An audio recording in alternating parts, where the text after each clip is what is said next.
Well, first of all, Shabbat Shalom, coming in soon. Second of all, I hope this broadcast finds you all well, healthy, full of life, ready to go. We have very interesting changes that are not really changes, they're just more of the interesting same. Let's talk for a second about Gaza. It looks like they're going to have another prisoner exchange. Not what President Trump wanted. President Trump wanted all of the prisoners released by noon on Saturday. That scared the living shit out of Hamas, because then basically most of the prisoners are already dead. And the ones that are alive are skeletal. They're basically Holocaust victims.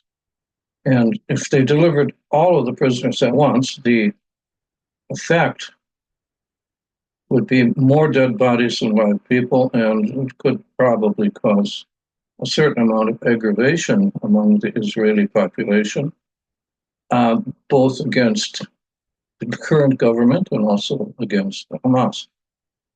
So what that means basically is there'll be more people in Israel that will be willing to obey God when he said that Amalek must be destroyed. And who is Amalek? Amalek is basically, because it wasn't properly destroyed, comes back in every generation or so. The last generation of Jews have suffered under Amalek, where the Jews have suffered under Nazism. This generation of Jews have suffered under Amalek are the Jews that are in the Hamas prisons.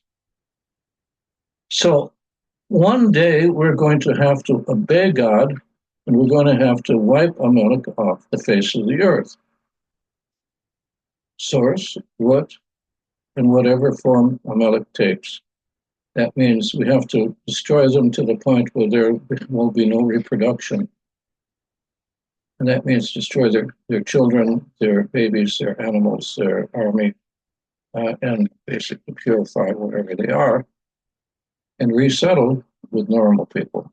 Well, Trump is saying basically that's what he wants to do, but he doesn't want to kill them all. He wants to move them all and then rebuild the place, and then let them come back a little time after they've been thoroughly vetted. Okay, that works for me, if he can get away with doing it. Obviously, the situation now is that the entire Gaza enclave has to be totally bulldozed.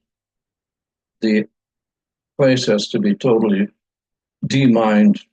There's a lot of unexploded ordnance there.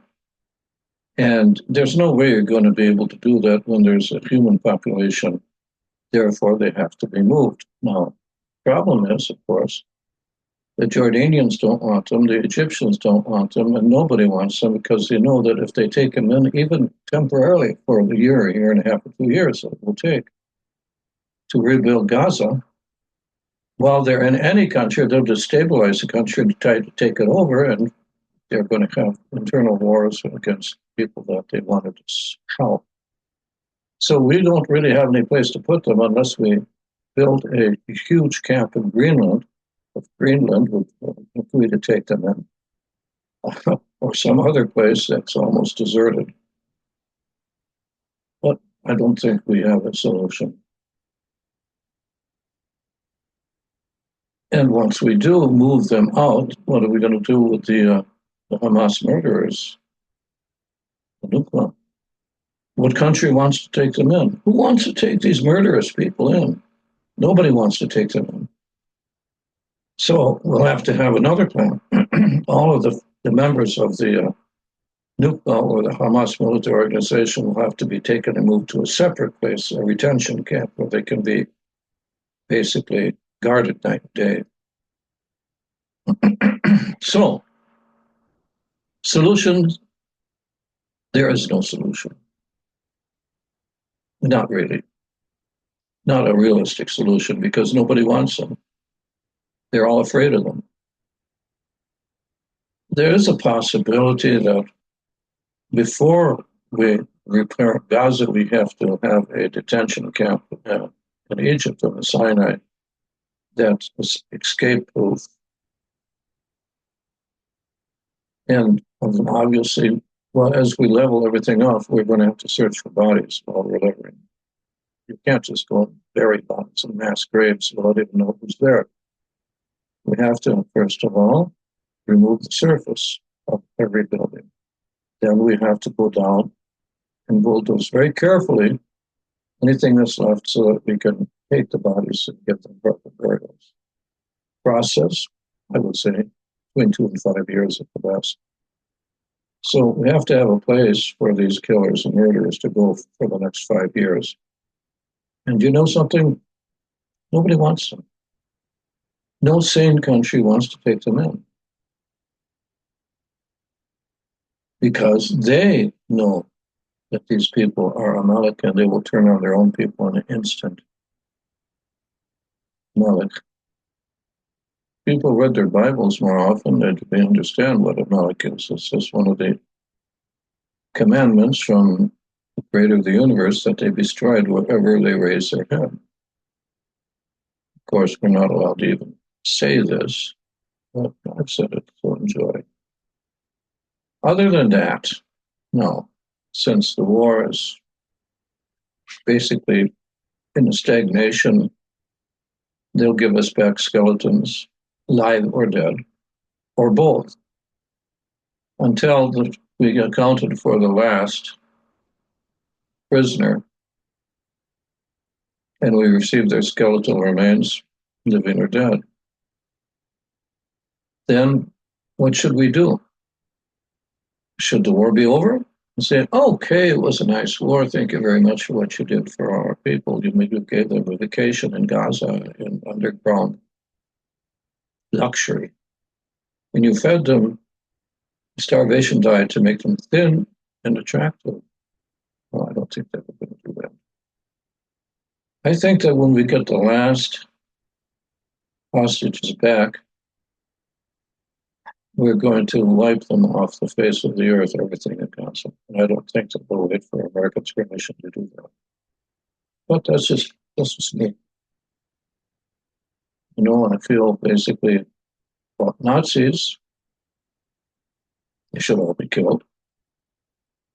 And these are Arab Nazis, Amalek. So what are you going to do? If you don't take care of the problem now, it'll come back again and again and again and again and again. Because it seems to be human nature, at least part of humanity, to want to wipe out the Jewish people and everything we stand for, and that includes for you, Bible believers, everything you stand for. So this brings us back to what we know is probably the last wars between the children of light and the children of darkness. It'll be resolved. Who will be left standing? Now, that's another question. Thankfully, I'm at an age where I don't think I'll even have to participate, because I don't believe that I have that much time left compared to the time I've already spent on this very troublesome planet that we call the Earth. So, my dear friends and my dear enemies who are listening in, have a good one. Whatever you call happiness, let it allow you to sleep at night, or it's not happiness. So again, so long from Israel. Try to stay safe and try to do what's right.